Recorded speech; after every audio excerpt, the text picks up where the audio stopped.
Je dirais qu'il y a une première partie où vous êtes un beau gosse, le gendre idéal, aimable, sympathique, avec une très belle personnalité. Puis est-ce qu'on peut dire qu'il y a eu comme un virage il y a une vingtaine d'années, 99, avec la Mhm. publication d'un premier livre? Là, vous parlez de vos troubles alimentaires, de Ouais. vos problèmes de dépendance. Mhm. Jean-Marie, pourquoi vous avez fait ça, parler de ça publiquement? Coming out, puis je pense que si je regarde mon père, puis qui a été une source d'inspiration, dans les années 70, faire ton coming out, puis dire bonjour, mon nom est Jean Lapointe, je suis un alcoolique, c'était pas considéré comme une maladie à l'époque comme aujourd'hui. Ouais. L'addiction est une maladie. Alors aujourd'hui, faire ton coming out pour parler des troubles alimentaires, d'addiction, quoi que ce soit, je veux pas dire que c'est banal, parce que c'est toujours quelque chose qui est en dedans de toi, puis tu dis, est-ce que les gens vont me juger? Est-ce que les gens vont quand même continuer à m'aimer ou whatever? Et je me suis dit, fuck it, je le fais parce que c'est important, j'avais envie d'être complètement... Surtout pour un garçon, je pense. Bien, troubles alimentaires, oui, Ouais. parce qu'on associe encore là, drôlement, une maladie de fille, les troubles alimentaires.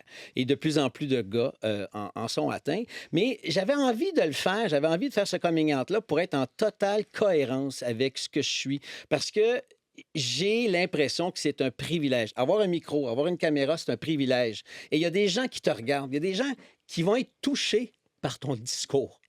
Alors, qu'est-ce que tu fais quand tu as un micro? Est-ce que tu fais exprès pour te montrer une belle image ou tu dis fuck, je suis ça? Et moi, j'ai l'impression qu'il y a beaucoup de gens qui nous écoutent, qui nous lisent et qui vont être capables de lire entre les lignes d'une parole de chanson et qui vont dire ah fuck, ça me parle.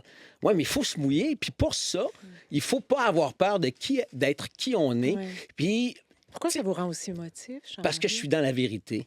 Puis d'être dans la vérité, ça engage d'être dans la vulnérabilité. C'est les deux côtés de la même médaille. Tu peux pas être vrai si tu n'es pas vulnérable. Et quand tu es vulnérable, tu es dans la vérité. Et ça, les gens carburent à ça. Rappelez-vous, rappelle-toi, mais je peux pas te dire ça. Mais Vous rappelez-vous, pouvez me tutoyer, moi je vais vous voyer, mais pas de tu sais, souci. Marie-Louise, rappelle-toi, Oui. te souviens-tu lors du séisme en Haïti? 2010, oui. Ouais. Et là, Dominique Anglade fait son coming out. Elle parle de sa famille. Elle parle de l'atrocité de ce qui se passe dans Elle son a pays. perdu ses deux parents Exact. ce jour-là. Et de l'autre côté de la chambre, il y a Lionel Carman, qui est d'origine haïtienne lui aussi. Il s'est levé, il a traversé, il est allé faire un câlin à Dominique Anglade. Ben moi, des leaders politiques, j'en veux plus comme ça. Je veux des gens qui osent leur vulnérabilité parce que moi, je vais voter pour ça. Pourquoi? Parce qu'ils sont vrais. Et ça, on le sait-tu, en politique, des gens vrais, on les compte sur une main. Et ça, on en a besoin.